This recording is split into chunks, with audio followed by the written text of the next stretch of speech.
Hello বন্ধুরা, তোমরা কে কেমন আছো বলো? আর গরম পড়ে গেছে, এবার তো এঁচোড় খাওয়ার সময় হয়ে গেছে। আর তার জন্য আমি চিংড়ি মাছ ভেজে রেখেছি। আজকে চিংড়ি মাছ দিয়েই এঁচোড়টা করবো। এঁচোড়টা সেদ্ধ করে রেখেছিলাম, ছোলা ভিজিয়ে রেখেছিলাম, আর আলু ভেজে একটা সেদ্ধ করে ভেজে রেখেছি। আর আদা রসুন পেঁয়াজ সব কুচিয়ে রেখেছি, টমেটো বাটা, কাঁচা লঙ্কা আর বেটে রেখেছি চাল মগজ। এইগুলো দিয়েই হবে আমার এঁচোড়। তো গরম তো পড়েছে, এঁচোড় তোমরা কে খাচ্ছ কমেন্টে জানিও। হ্যাঁ, আর দেখো এখানে গরম মশলা রেখে দিয়েছি। আস্ত গরম মশলা দিতে হবে, আর ঘি, গরম মশলার গুঁড়োও আছে, আর কাশ্মীরি লঙ্কার গুঁড়ো আছে, সবই আছে। চলো এবার তোমাদের একটু রান্না করে দেখাই। সবাই জানো কম বেশি, তবুও আমি আমার মতো করেই করছি। সাদা তেলেই করব আজকে। তার মধ্যে সাদা জিরে একটু ফোড়ন দিয়ে দিলাম, আর আস্ত তেজপাতা, গরম মশলা সব কিছু দিয়ে দিলাম। এটাকে একটু ভাজা ভাজা করে গন্ধ বেরিয়ে গেছে। এবার পেঁয়াজ কুচিটাকে দিয়ে দিলাম। পেঁয়াজ কুচিটাকে দিয়ে এটাকে ভালোভাবে একটু নাড়তে হবে, যাতে এটা সোনালি রং ধরে যায়, বাদামি কালার বেশ ধরে যাবে। তার মধ্যে আমি দিয়ে দিলাম টমেটো বাটা।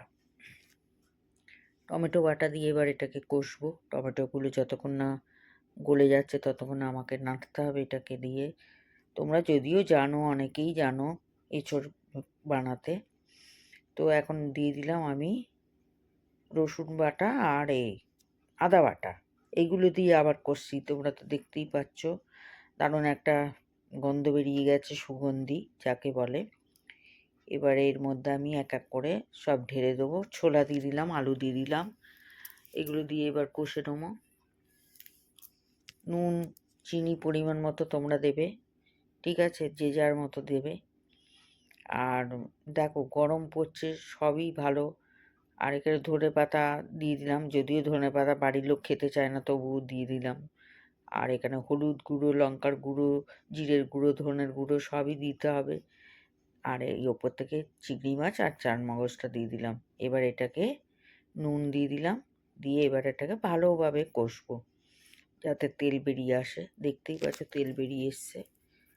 তার আগে বলি, আমার চ্যানেলটা সাবস্ক্রাইব করে পাশে থেকে অবশ্যই লাইক করো। তোমরা সবাই ভিডিও দেখো অথচ লাইকটা করো না, এটা খুবই খারাপ লাগে। লাইক করো, কেন একটা ভিডিও করতে অনেক পরিশ্রম করতে হয়, কষ্ট করে এডিটিং করতে হয়। সেই জন্য বলছি, যারাই ভিডিও দেখবে লাইক দিয়ে একটু দেখো, ঠিক আছে? আর এই এঁচোড়টাকে সেদ্ধ করে রেখেছে, এবার আমি এটার মধ্যে ঢেলে এবার এটাকে নিয়ে কষবো। আবার একটু ধনের গুঁড়ো, জিরের গুঁড়ো দিয়ে দিলাম। ওটাকে 1 চামচ করে দিয়েছিলাম, এখন আবার আর 1 চামচ করে দিয়ে দিলাম। আর লঙ্কার গুঁড়ো দিয়ে দিলাম। একটু ঝাল ঝাল হলে বেশ মন্দ হয় না, কি বলো? তো এঁচোড় একটু ঝাল ঝাল করাই ভালো আমার মতে, তাহলে খেতে ভালো লাগে। তো যেটা বলছিলাম, হ্যাঁ, লাইক দিয়ে পাশে থেকো। আর আমার পরিবারে যারা পুরনো সদস্য তাদের অনেক অনেক ভালোবাসা। আর যারা এখনও আমার চ্যানেলটা দেখোনি, সাবস্ক্রাইব করোনি, তারা অবশ্যই চ্যানেলটার পাশে থেকো, আমাকে এগিয়ে নিয়ে যাওয়ার জন্য সাপোর্ট করো। তো চিনি দিয়ে দিলাম, নুন দিয়ে দিলাম, জল দিয়ে দিলাম, আর একটু কাশ্মীরি লঙ্কার গুঁড়ো দিলাম। কাশ্মীরি লঙ্কার গুঁড়ো দিলে যেন তো একটু লাল লাল কালার হয়, দেখতে ভালো লাগে।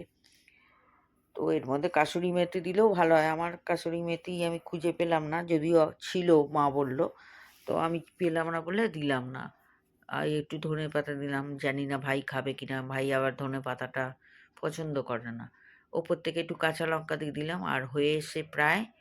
আর এটাকে গরম মশলা, ঘি দিয়ে নামিয়ে নেবো। তো যেহেতু আমি এটাকে সেদ্ধ করেই রেখেছিলাম, ওই জন্য বেশি জল দিয়ে করতে হলো না। তো দেখো একদম রেডি হয়ে গেছে। অবশ্যই কমেন্ট করো কেমন লাগলো। তো আজকের মতো টাটা, আবার নেক্সট ভিডিও নিয়ে হাজির হয়ে যাব।